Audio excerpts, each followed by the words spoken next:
Before kingdoms rose, before temples touched the sky, before the name of man echoed through valleys and cities, there was peace. The heavens and the earth moved in harmony. The Most High ruled from his throne of light, and to his service were appointed many, among them the Watchers. Divine beings of radiant form, the Watchers were sent to the world below, not as rulers, not as gods, but as guardians. Among them were 7 who never wavered, 7 who stood in perfect obedience to the will of the Almighty. These were Uriel, Raphael, Ragel, Michael, Sariel, Gabriel, and Ramiel, beings of immense power, wisdom, and clarity of purpose. They descended often, walking among men, observing, guiding, protecting. They moved like wind among trees, like stars through the firmament, unseen yet present. They ensured the balance of heaven was echoed on earth. The 7 were called the Faithful Watchers. They were appointed to maintain the divine order, and they did not falter. But not all among the Watchers remained true. At that time, they were all as brothers, even those whose names would one day be spoken with dread. Azazel, Samyaza, Penamui, and many others still walked in light, their loyalty unbroken. They too watched over mankind, learning, observing, whispering the will of God into the winds and into the hearts of men. Yet even in the highest realms, desire can take root. The Watchers beheld the daughters of men. They saw their beauty, their laughter, the softness of their hearts, and the brilliance in their eyes. And within some of them, something shifted. They were no longer content to watch. Samyaza, once noble and firm in his charge, began to speak of forbidden things. He questioned why they, the Watchers, should be denied companionship. He asked why they should remain distant from those they protected. Others listened. Among the listeners was Azazel, cunning, ambitious, silver-tongued. Samyaza's voice grew bold. He said, "Have we not walked this earth longer than any living thing? Have we not carried out the will of the Most High with precision and loyalty? Shall we never taste of the joys of this world?" Azazel added, "And why should we not give men the knowledge of the heavens? Why should we hoard the secrets of the stars, the metals, the fire, the blade? Let us teach them. Let us shape them. Let us become gods among them." A murmur of agreement rose among them. Curiosity became desire. Desire became hunger. Hunger became pride. The whispers turned to promises. One night, Samyaza summoned his followers to a great and terrible meeting atop Mount Hermon. The mountain loomed high above the lands of men, cloaked in cloud, ancient as time. 200 watchers gathered there, warriors, scribes, artists of light and song, now bound together by the fire of rebellion. There, in secret, they swore an oath. Each placed hand upon hand, wings upon wings, and vowed, "We shall descend together. We shall take for ourselves wives from among the children of men. We shall reveal unto them the hidden wisdom of the heavens, and we shall make our dominion upon the earth." So it was that the rebellion began. The faithful watchers felt the change. They watched from the heavens with sorrowful eyes. Uriel, who knew the deep mysteries of the cosmos, warned of the path ahead. Raphael, guardian of the spirits of men, saw the chaos that would follow. Michael, the great warrior, declared that the rebellion would lead only to ruin. Gabriel pleaded, but his voice was drowned by the rising tide of pride.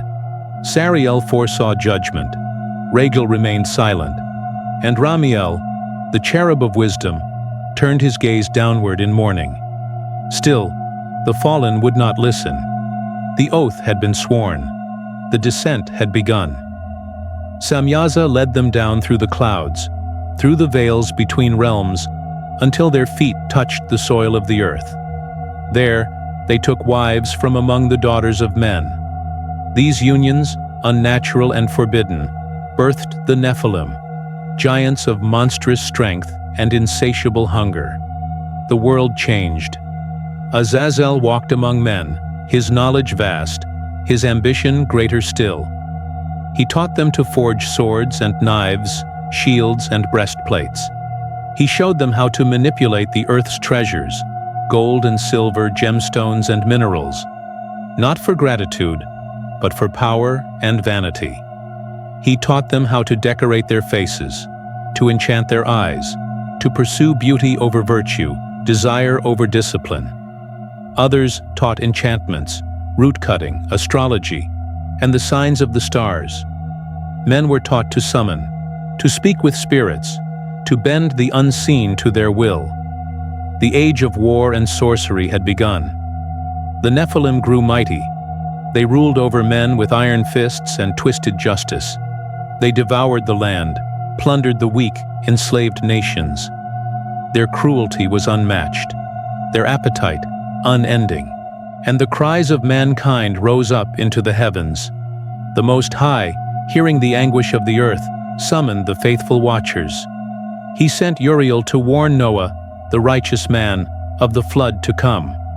"The end of all flesh is before me," said the Lord, "for the earth is filled with violence. Build the ark.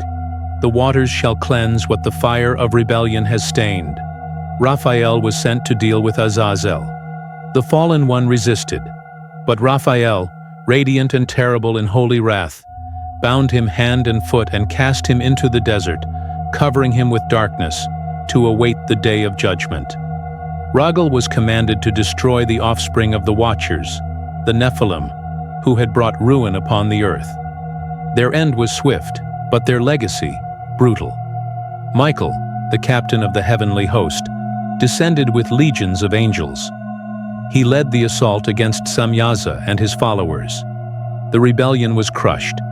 The fallen were cast into Tartarus, their spirits sealed away in the deep, chained in the earth's core until the final reckoning. Sariel was tasked with sealing their fate. "You shall not rise again," he declared, and their names were struck from the rolls of heaven. The flood came. Great waves swallowed cities and kingdoms. Mountains vanished beneath the tides. The voices of the Nephilim were drowned. Their monuments crumbled. Their shadows washed away. Mankind was nearly lost, but through the ark, life endured. When the waters receded and the land was born anew, the 7 faithful watchers remained. Gabriel cleansed the remnants of the wicked from the land. He cast down the temples of the fallen, scattering their symbols to the wind. Ramiel was set over those who would rise again, the righteous, the humble, the repentant, to prepare them for a future still to come. Michael stood at the gates of the new age, sword drawn, ever watchful. Raphael continued his work, healing the scars left by corruption. Uriel turned his gaze once more to the deep, guarding the prison of the damned. Ragel waited, the sword of vengeance resting by his side. Sariel walked among the spirits, ensuring no defiler would rise again. And still, they watch. They did not rejoice in victory. They did not celebrate the fall of their brethren. For once, long ago, they had stood side by side, holy, united, radiant in their purpose. Now a part of them was broken. A part of heaven had been cast away. Their brothers were no more, but they remained, faithful, true, undivided. Through the rise and fall of empires, through the cries of battlefields and the songs of temples, they have watched. They have walked among men, veiled in shadow and light, ensuring the will of the Most High endures. Uriel, the keeper of the abyss. Raphael, the healer. Michael, the sword. Gabriel, the voice. Sariel, the warden. Ragel, the avenger. Ramiel, the guide of those yet to rise. 7 faithful watchers.